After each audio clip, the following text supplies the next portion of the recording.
Guys, welcome to my channel Andaman blog 001। তো আমি আবার চলে আসছি আপনাদের সাথে শেয়ার করতে নতুন একটা রান্না নিয়ে। তো চলো তাহলে দেখা যাক কি রান্না হবে আজকে। তাহলে আজকে চলে আসছি।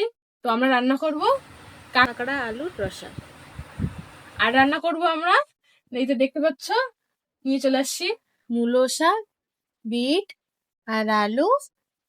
আমরা কেটে নেবো এবার। তো বন্ধুরা, যে বিট নিয়ে নিয়েছি, এবার এটাকে কেটে নিই। চলো বন্ধুরা, এই যে কেটে নিয়েছি আমরা বিট, দেখতে পাচ্ছ এই যে। তাহলে এবার এর ভিতরে আমরা জল দিয়ে এটা আমরা ধুয়ে নেবো। বন্ধুরা, এবার আমরা এটা ভালো করে ধুয়ে নেবো। এবার ভালো করে ধুয়ে নিয়েছি, এবার একটা পাত্রে তুলে নেবো ভালো করে। পাতলা পাতলা করে কেটে নেবো। কেটে নিয়েছি, এবার আমরা আলু কেটে নেবো। বিট দিয়ে আলু দিয়ে ভাজা করবো। কেটে নিই।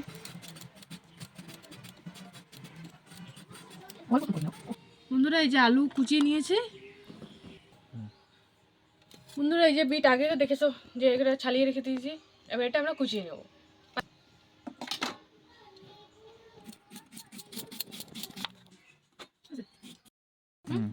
তো বন্ধুরা, এই যে আমাদের বিট কুচানো হয়ে গেছে। তো বন্ধুরা, এই দেখতে পাচ্ছ এই যে মূলো শাক। এবার এটা কেটে নেবো। এটা আমরা কুচি কুচি করে কেটে নেবো, আর আলুও ছোট ছোট করে কেটে নেবো। বন্ধুরা, এই যে শাক, তাহলে এবার এটা আমরা কেটে নিই। বন্ধুরা, এইভাবে আমরা এই ডাঁটিগুলো ফেলে দেবো। আমরা শুধু পাতাগুলো নেবো। বন্ধুরা, আমাদের শাক কাটা হয়ে গেছে। এবার আমরা উনুনটা ধরিয়ে নেবো। চলো তো। তো বন্ধুরা, দেখতেই পাচ্ছ উনুনটা আস্তে আস্তে ধরে গেছে। এবার আমরা কড়াইটা বসিয়ে নিয়েছি। এবার হালকা হাতে জলটা দিয়ে দিয়েছি।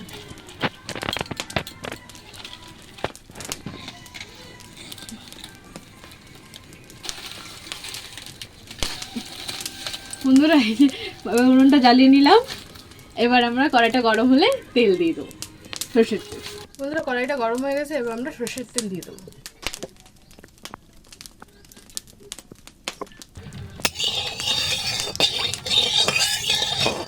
এবার শুকনো লঙ্কা দিয়ে দেবো।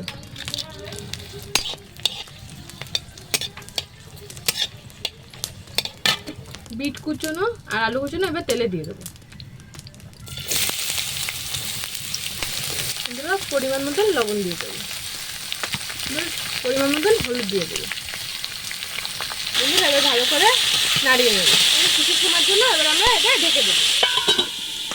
বন্ধুরা, এবার পেঁয়াজটা কেটে নেবো ভাজা দেওয়ার জন্য। দেখো বন্ধুরা, পাতলা পাতলা করে কেটে নেবো। বন্ধুরা, ঢেকে রেখেছি। এবার আমরা উঠিয়ে নেব। বন্ধুরা, এই কুচনো পেঁয়াজ আমরা আবার দিয়ে দেবো। ভালো করে এটা আমরা নাড়িয়ে নেব। বন্ধুরা, এই যে হলো ভাজা হয়ে গেছে, নামিয়ে নিয়েছি বিট ভাজা। কড়াইটা গরম হয়ে গেছে। এবার তেল দিয়ে দেবো আমরা। তেলটা গরম হয়ে গেছে। এবার আমরা কাঁকড়া তেলে ছেড়ে দেবো।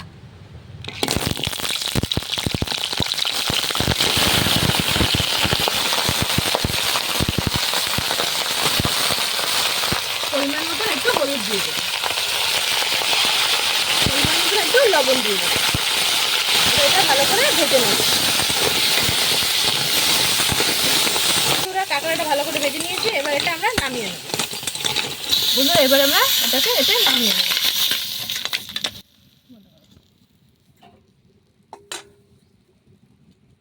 বন্ধুরা, কাঁকড়া রান্না করার জন্য আমরা এই যে আলুগুলো সিদ্ধ করে নিয়েছি, চাক চাক করে কেটে।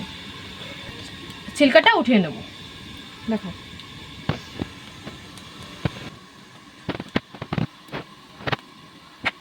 এটা আমরা আগে সিদ্ধ করে নিয়েছি। বন্ধুরা, আলুগুলো এই যে আমরা খোসা ছাড়িয়ে নিয়েছি। এবার কাঁকড়ার জন্য আমরা মশলা করে নেব। প্রথমে আমরা রসুন ছাড়িয়ে নেব। বন্ধুরা, সর্ষের তেল দিয়ে দিলাম। তো কড়াই তো আগে গরম হয়ে গেছে। বিট ভাজাটা নামিয়ে নিয়েছি। এবার তেল দিয়ে দিয়েছি। এবার তার ভিতরে আমরা তেজপাতা দিয়ে দেবো। পরিমাণ মতো একটু জিরে দিয়ে দেবো। একটু নাড়িয়ে নেবো। বন্ধুরা, বাটা মশলা দিয়ে দেবো। আদা বাটা, রসুন বাটা, পেঁয়াজ বাটা, গোলমরিচ বাটা, জিরে বাটা। এগুলো নাড়িয়ে নেবো। এবার এবার এতে পরিমাণ মতন ঝাল নুন দিয়ে দেবো বন্ধুরা, পরিমাণ মতন হলুদ দিয়ে দেবো বন্ধুরা, পরিমাণ মতন লবণ দিয়ে দেবো, ভেজে নেবো বন্ধুরা। এতে পরিমাণ মতন ঝাল দিয়ে দেবো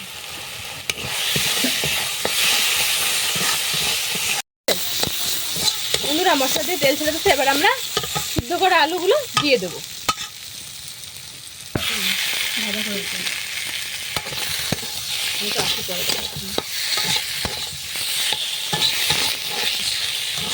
বন্ধুরা ভালো করে ভেজে নিতে হবে আলুর সাথে মশলার সাথে।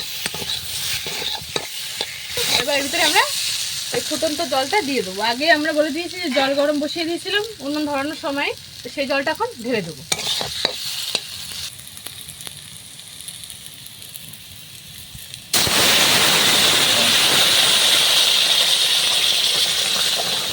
এবার জল ঢেলে দিয়েছি, এবারে ঢেকে দেবো। আমাদের তরকারি হয়ে গেছে, এবার আমরা পরিমাণ মতো মশলা দিয়ে দেবো, গরম মশলা দিয়ে নামিয়ে দেবো বন্ধুরা। এবার এটা আমরা নামিয়ে নেব।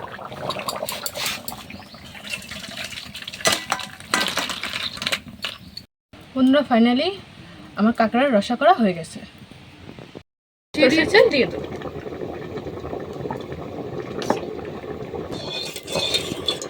তেলটা গরম হয়ে গেছে, এবার আমরা সেই কাটা শাকগুলো দিয়ে দেবো। এটাকে একটু নাড়িয়ে নেব, লবণ দিয়ে দেবো, পরিমাণ মতন হলুদ দিয়ে দেবো।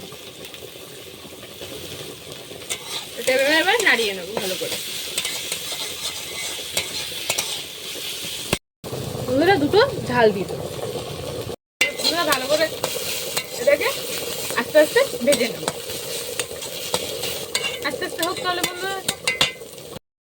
বন্ধুরা। ফাইনালি আমার কাঁকড়া দিয়ে রসা করা হয়ে গেছে আলু দিয়ে, এই যে বিট ভাজা হয়ে গেছে আলু দিয়ে, আর এই যে মূলো শাক ভাজা হয়ে গেছে।